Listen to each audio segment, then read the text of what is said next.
Assalamualaikum Ustaz. Waalaikumsalam warahmatullah. Gimana kabar Ustaz? Sehat? Alhamdulillah. Syukron jazakallahu khairan Ustaz sudah datang ke studio Bima Mengaji Ustaz. Masya Allah, Masya Allah. Luar biasa studio Bima Mengaji, ada kopinya juga ini. Masya Allah. Jadi yang ngantuk-ngantuk bawa ke sini saja biar segar dia. Ya. Gini Ustaz, Ana mau tanya, ini masalah yang lagi viral di media sosial. Ya. Ini yang berkaitan dengan dakwah salaf. Sepertinya dakwah salaf ini lagi diserang Ustaz. Mungkin musuh-musuhnya itu tokoh-tokoh gitu Ustaz. Tokoh-tokoh yang dianggap ustadz di Indonesia ini Ustaz. Ya. Ini gimana Ustaz? Pertama kita katakan dakwah yang hak memang mesti ada lawannya. Dan tidak usah kita berbicara dakwah yang hak apapun ya, ketika keluar statement atau yang lainnya, pasti ada pro dan kontra. Apalagi berbicara tentang urusan keyakinan.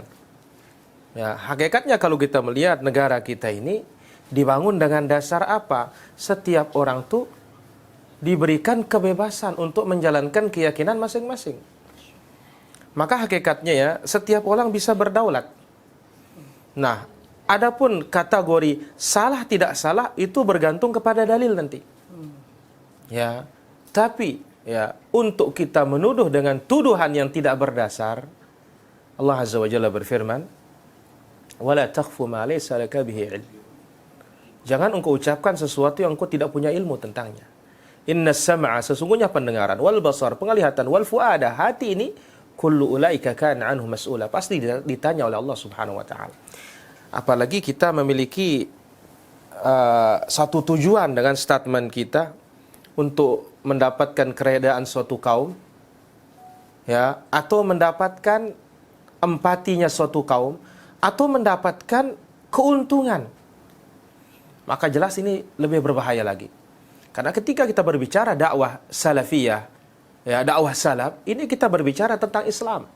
Karena Islam tidak bisa dipisahkan dengan salaf. Sebab yang membawakan kita Islami semuanya salaf, pendahulu-pendahulu kita.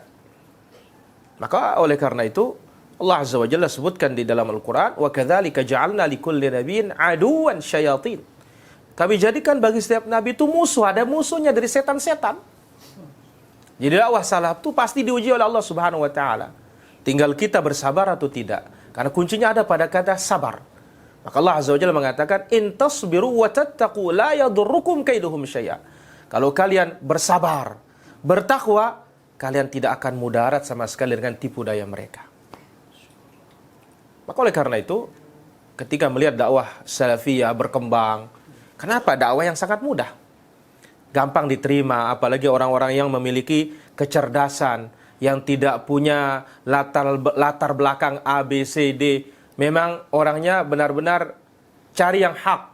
Maka apa? Pasti Allah Azza wa Jalla tunjuki dia kepada dakwah yang hak ini. Karena dakwah fitrah. Disebut oleh Nabi SAW, "Kullu mauludin yuladu alal fitrah." Setiap anak yang lahir pasti akan memilih Islam. Maka demikian juga setiap orang mencari kebenaran pasti akan dipilih dakwah salafiyah. Kenapa? Karena itu Islam.